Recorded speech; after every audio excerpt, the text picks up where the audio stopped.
back to CES 2026. I'm Lawrence Ford here with Debra. Hi, Is it Lawrence. Debra, Debbie? Debra Works. Debra Works. Lawrence Works. me, so there we're good. we go. Be nice and formal today. And I'm here with the World Academy of Art and Science, Human Security for All, and the UN Trust Fund, and of course Conscious Capital Foundation. And we just kind of hang out and talk about people who are living their purpose and making the world a better place. And what a better place than the scale things that the technology solutions that are here today. And I heard you are a special person, no pressure, but I'm really excited to talk to you. Well, thank you, Lawrence, and I'm excited to be here. And you mentioned the technology, but the technology is only important if it improves the human condition. Which is all we're doing here. Right, Exactly. that's the So important true. piece here. Because Yes. technology, robots are not changing the world without us. Right? They will, they're going to help us. But alone, they're not making that difference. So it's up to us to utilize the technology and create more. Around us, we're going to see a lot of creation of technology that will improve things here. And since I'm very interested in space, it will also improve it extraterrestrially. Yeah. Right? Oh, yeah. So tell us about you. Why are you here on this earth? So I am here because, well, I've spent a lot of time doing a lot of kinds of technology, including additive manufacturing. I did a business in 3D printing for a number of years. Wow. And had the great experience of helping people make their dreams come true. Whoa. Okay. Whoa. Let's unwrap that a little bit. That's so cool. It was very Tell me. cool because people would walk in with some idea. It had lived in their head for 20 years. Give us an example. There would be something that was simple for an electrician that he needed to make his job better. It was a device. I'm not sure I could explain it to you in technical terms, Okay. but that person had thought about it for 20 years. Wow. And then we were able to design it and print it. And then that person walks in and said, that's the idea that lived in my head for 20 years. Wow. In my hands. This So is you're very literally manifesting in the physical what dreams have been brewing Right. in others for years. How exciting is that? cool. It was very exciting. It was very fun. And every day it was something different, including some women that had a different idea for how to make better women's undergarments. Nice. It was really fun. Wow. And now I'm working in the aerospace world. And So why? because that is really important to all of us. Why?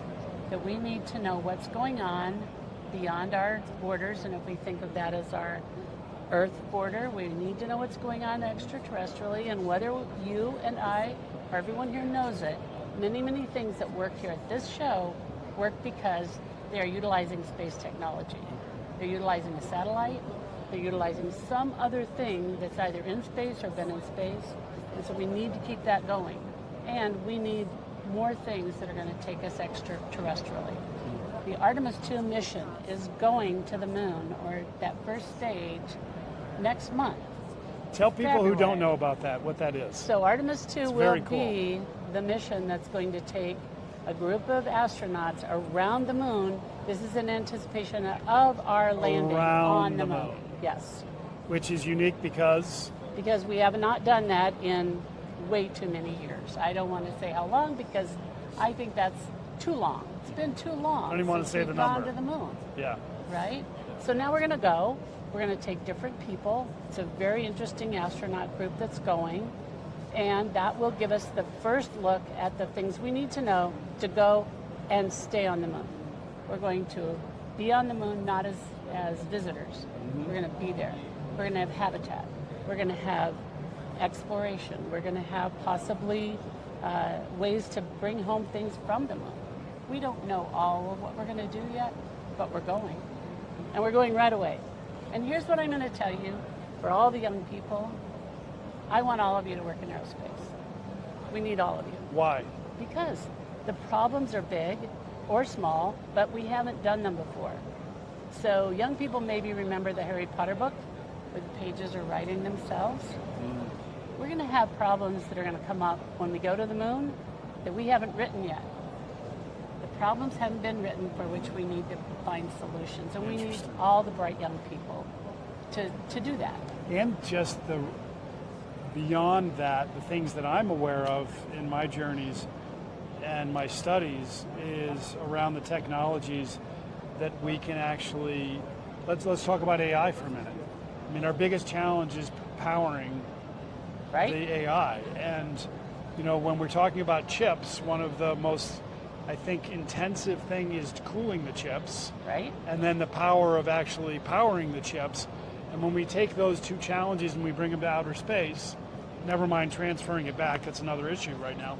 But you've got no clouds, full on sun, and cooling's not an issue. Yes. Right? So there's one example of where that's a huge possibility of technology in space. Right. So we have Chip manufacturing in space. and also all sorts of pharma projects are going to space. Sorts of what? Pharma. Yes. So Give things some examples for listeners who aren't aware. that we can make things in microgravity that we are harder or slower to make here.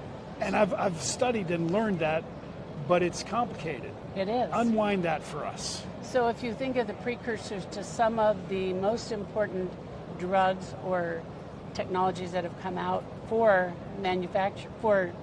pharma, those can be done quicker, smarter, and easier, less at cost in microgravity. But why?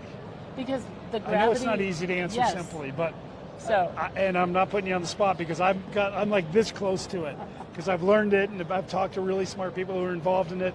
But is it really that complicated? That last mile of understanding why zero gravity accelerates? I don't think so research? because if you think about what it takes to do certain things here, the gravity has most effect on. Like what's neat? small Help me out things. because I'm stuck in this. So I'm sure if some of our listeners would be too. If you are trying to build, I don't know, some sort of a precursor for a drug, Mm-hmm. again, making it there, just because gravity imparts lots of heaviness to what we do, if you take that away, then you have all the ability to make something without the effects of gravity on it. So those are things that I would have to defer to a microbiologist So to say, but surely. But conceptually, there's less weight in the microbiology that then creates more freedom for manipulation and research and studying.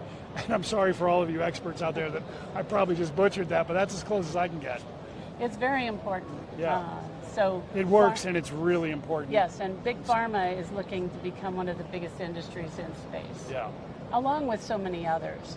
But for me, this is all about making sure that we have young people who are seeing the Listen up. opportunities in space that are both terrestrial and space. And that's one of the reasons why I'm working so closely with Global Minded, so that we can make sure we reach out to all different kinds of students. We want them to all come into space because here's what we know.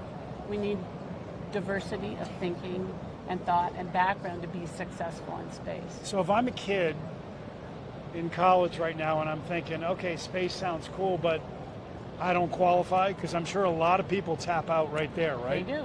So That's a wrong impression. Talk to them, please. So here's why we need all of you to go into aerospace, because we need people who can do marketing. We need people that can do business. We need people that can build structures. We need people who can think about the newest, greatest way that we're going to have space habitat or clothing. I have a very good friend, and she started a space nursing program. We're going to need space nurses. Now, they might not be... Space nurses. Yes. Back it up. So if we need and have a medical issue in space...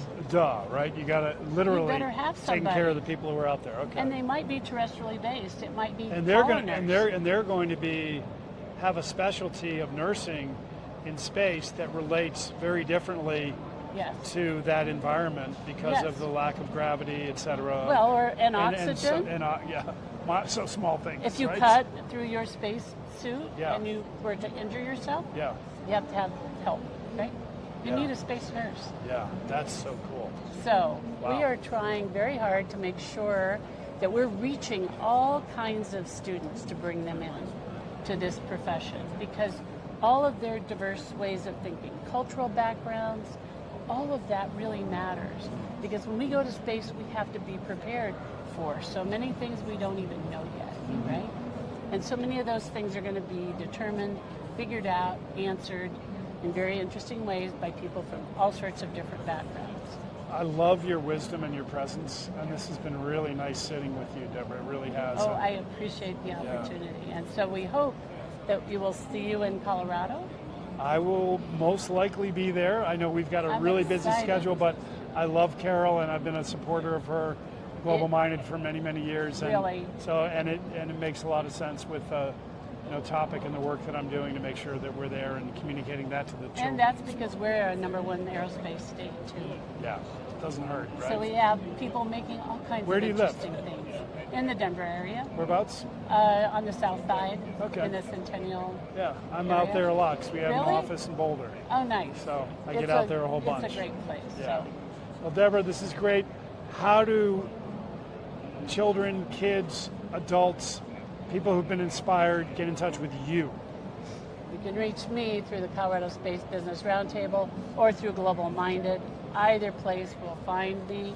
I also want to say that for any educators out there, use the NASA website. There are so many wonderful things you can do from the NASA website that are free, that you can take into a classroom, you can use to start up a conversation.